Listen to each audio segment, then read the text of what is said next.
Senator Cherargei, Samson. Mr. Speaker, thank you. I agree this is a procedural motion.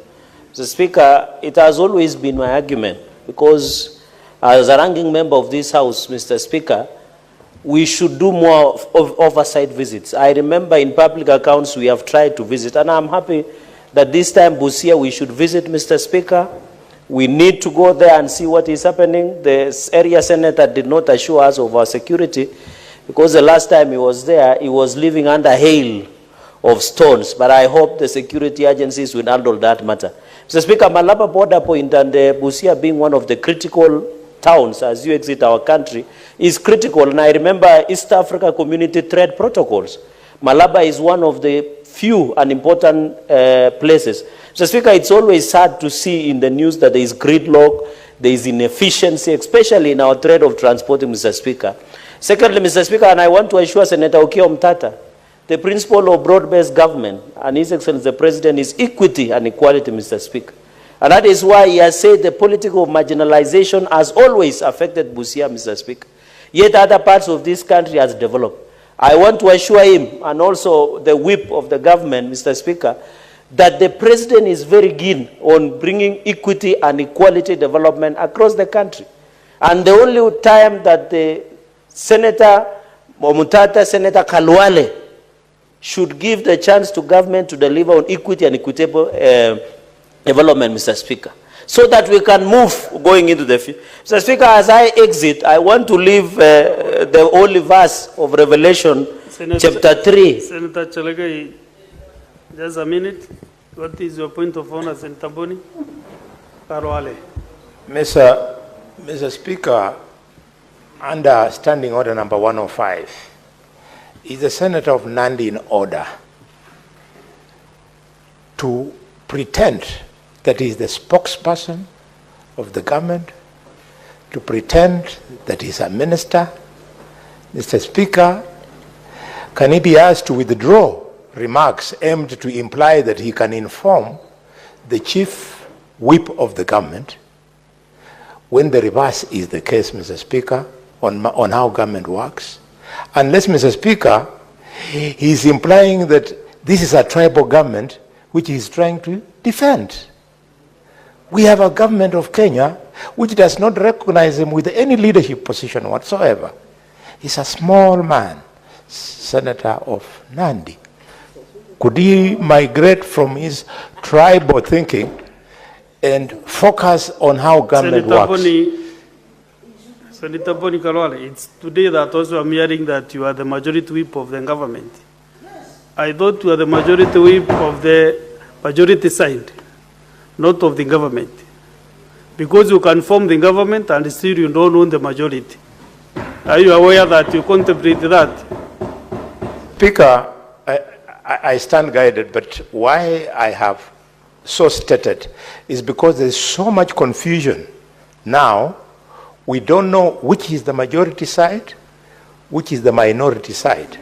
Because the people on minority side are in government. The people in majority side, they don't know where to go. In fact, they are sitting on committees. Okay. Mr. Speaker, for that reason, since I am not part of the broad-based government, I thought I should say of the original government. You can now clarify maybe what you meant. Mr. Speaker, Senator Khalwale is on a fishing expedition. Mr. Speaker, Senator Khalwale is on several occasions attacking this government. We have even removed him in WhatsApp groups, even in United Democratic Alliance executive meeting where I am a member of NEC. He doesn't sit there because he's opposing government. And that is why I'm advising you on Revelation chapter 3 verse 14 to 22. The Bible says don't behave like Laodicea Christians. You are neither cold or warm. And that is why I'm saying as a majority leader, as a majority whip, how can he question government on development, yet he is using a government vehicle? Yet he is the whip of the government, Mr. Speaker, and accusing government that they have done nothing in Western Kenya. Mr. Speaker, I know he's trying for popularity contest to run for governor of Kakamega, but he will not survive. When ODM is having a candidate, he will not survive in Kakamega, Mr. Speaker. And the SG of ODM is looking at me.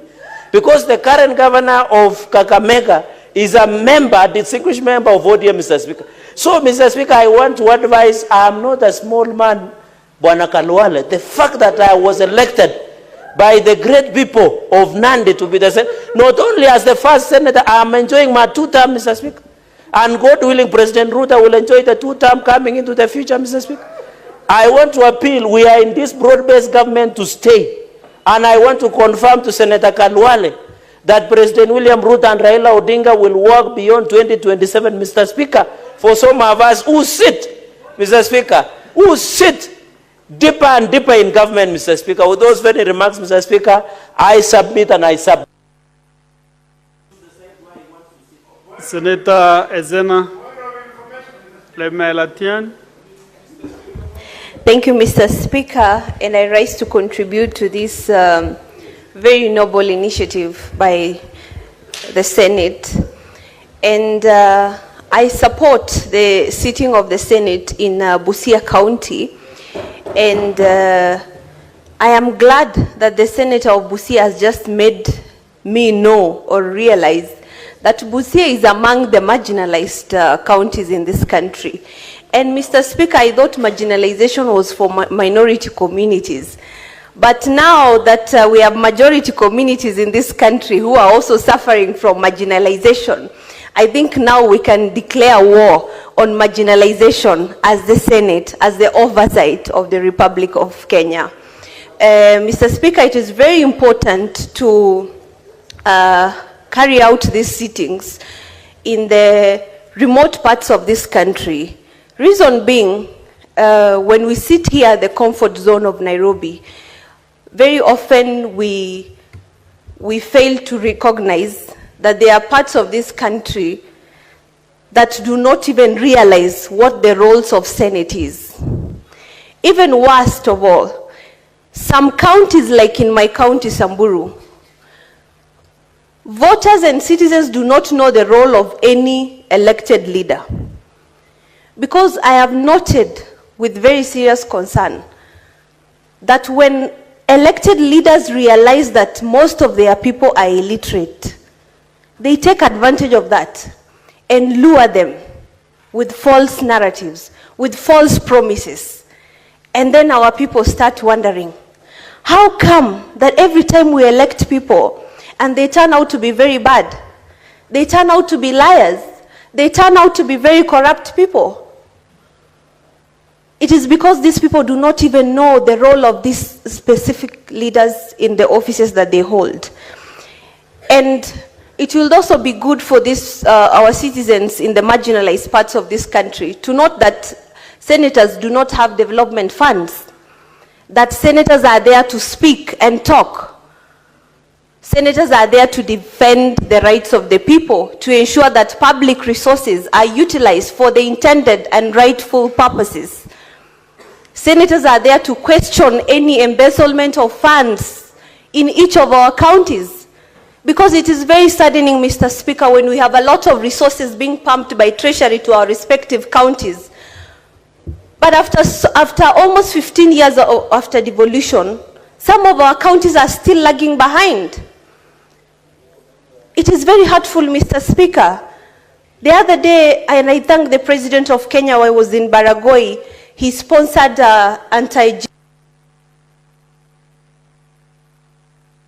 Next time, train yourself to look at the lights.